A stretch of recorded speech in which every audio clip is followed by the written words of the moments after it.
America में हर चौथा प्रवासी अवैध। ट्रंप की नई पारी में इस चुनौती से कैसे निपटेंगे? ITDC news daily analysis. Donald Trump जो जनवरी 2025 में अमेरिका के 47वें राष्ट्रपति के रूप में शपथ लेंगे, उन्हें कई बड़े मुद्दों का सामना करना होगा।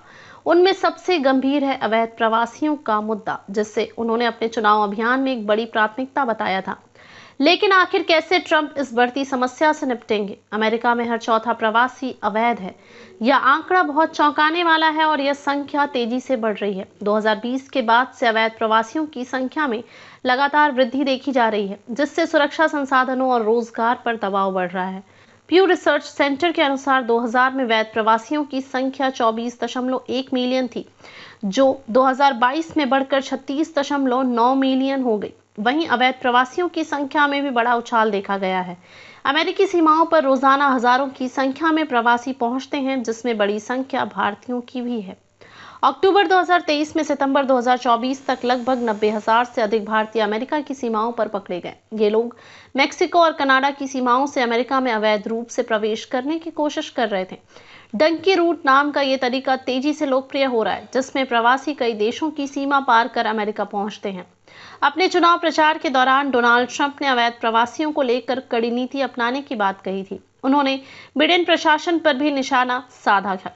उनकी नीतियों के कारण लाखों प्रवासी अमेरिका में घुस रहे हैं। उन्होंने बाइडेन प्रशासन पर भी निशाना साधा था कि उनकी नीतियों के कारण लाखों प्रवासी अमेरिका में घुस रहे हैं। ट्रंप की योजना है कि कठोर नीतियों के साथ अवैध प्रवास को नियंत्रित किया जाए। लेकिन क्या ट्रंप के सामने समस्या का हल करना इतना आसान होगा? अवैध प्रवासियों का मुद्दा न सिर्फ राजनीतिक बल्कि मानवीय पहलू भी लिए हुए है।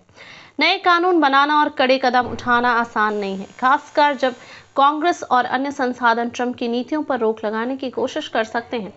विशेषज्ञों का मानना है कि ट्रंप प्रशासन कई सख्त कदम उठा सकता है, जैसे कि सीमा पर सख्ती, तकनीक का उपयोग, अधिक सीमा गार्ड्स की तैनाती और प्रवासियों की बायोमेट्रिक जानकारी का संग्रह करना। ये कदम अवैध प्रवास को कुछ हद तक नियंत्रित करने में सहायक हो सकते हैं। जहां ट्रंप प्रशासन की नीति अवैध प्रवास पर जीरो टॉलरेंस की रही है, वहीं बाइडेन प्रशासन ने मानवीय दृष्टिकोण से निपटने की कोशिश की है। इसके चलते कई अवैध प्रवासी अमेरिका में स्थायी रूप से बसने का सपना देख रहे हैं। अब ट्रंप का दूसरा कार्यकाल इस दिशा में क्या नया करता है, यह देखना दिलचस्प होगा। अमेरिका में अवैध प्रवास का मुद्दा एक गंभीर समस्या बन चुका है। यह न केवल आर्थिक रूप से बल्कि सामाजिक और सांस्कृतिक रूप से भी देश को प्रभावित कर रहा है। क्या डोनाल्ड ट्रंप इस समस्या का स्थायी समाधान निकाल पाएंगे, या फिर ये समस्या उनके कार्यकाल में भी उतनी ही चुनौतीपूर्ण बनी रहेगी?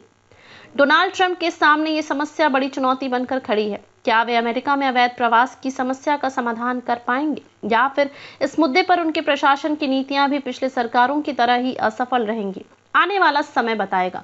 अगर आपको हमारा ये वीडियो पसंद आया हो तो आईटीडीसी न्यूज़ को लाइक और सब्सक्राइब करना ना भूलें।